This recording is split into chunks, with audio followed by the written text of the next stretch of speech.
বিশ্বনাথ জিলা কৃষি বিভাগৰ উদ্যোগত আজি ক্ষুদ্ৰ চাহ খেতিয়কসকলৰ বাবে কৃষক পঞ্জীকৰণৰ আনুষ্ঠানিক শুভাৰম্ভ কৰা হয়। বিশ্বনাথত অনুষ্ঠিত এই কাৰ্যসূচীত মুখ্য অতিথি হিচাপে অংশগ্ৰহণ কৰি পঞ্জীকৰণ প্ৰক্ৰিয়াৰ শুভাৰম্ভ কৰে ৰাজ্যৰ কৃষি আৰু জলসিঞ্চন মন্ত্ৰী পীযুষ হাজৰিকাই। অনুষ্ঠানত মন্ত্ৰী হাজৰিকাই ক্ষুদ্ৰ চাহ খেতিয়কসকলৰ উদ্দেশ্যে চৰকাৰে গ্ৰহণ কৰা বিভিন্ন আঁচনিৰ বিষয়ে অৱগত কৰে।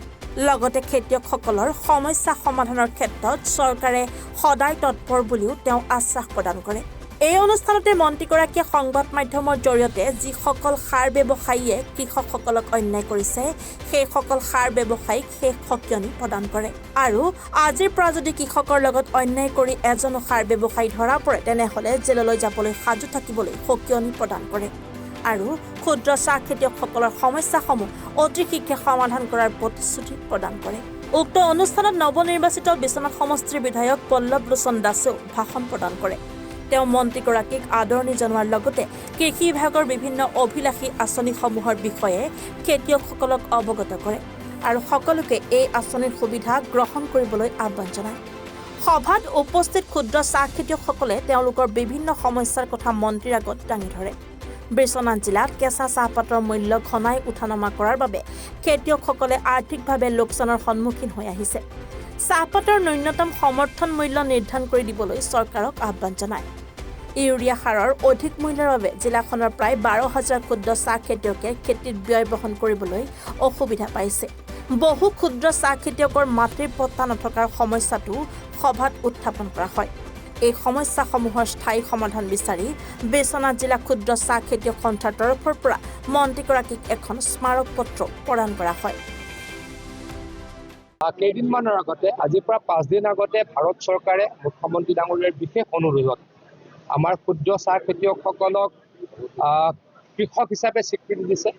ক্ষুদ্ৰ চাহ খেতিয়কসকলে কৃষকৰ কাৰণে যি পৰ্টেল আছে তাত গৈ পঞ্জীয়নকৃত কৰিব পাৰিব নিজক আৰু তাৰ ফলত কৃষকৰ সুবিধাখিনি পাব।